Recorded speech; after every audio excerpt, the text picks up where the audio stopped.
it is heating up out there. Many kids and teens are back to outdoor sports. April is Youth Sports Safety Month, and it's important for parents and coaches to help protect kids of all ages while playing the games they love. Dr. Michael Banfi is the chief of the Cedars-Sinai Orthopedic Sports Medicine Department, and you're here with some tips for young people. Thank you so much for being here this morning. Oh, thanks for having me. Okay, so I know there's organized sports, and then there's like kids going crazy on the playground.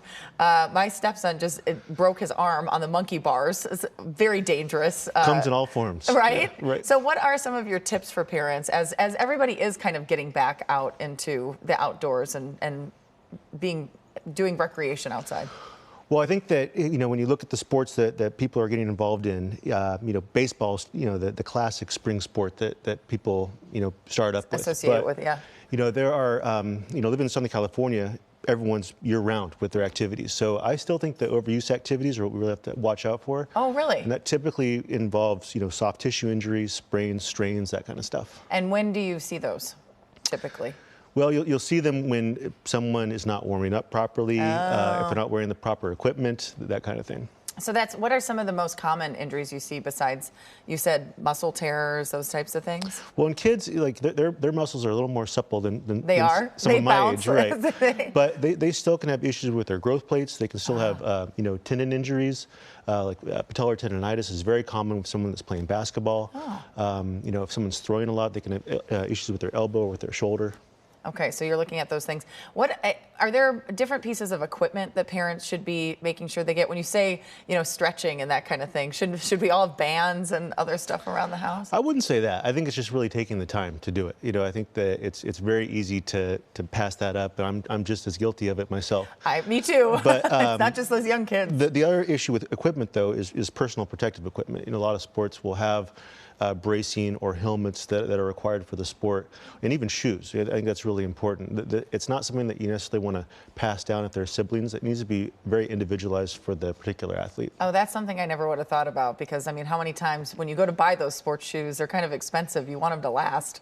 You do, but you have to remember that each sport is different, so the cleat is going to be different, and you really want to have it fit properly. Okay, that's a good piece of advice. I know, parents so worried about concussions in sports. What advice do you have if they are playing some of these high contact sports?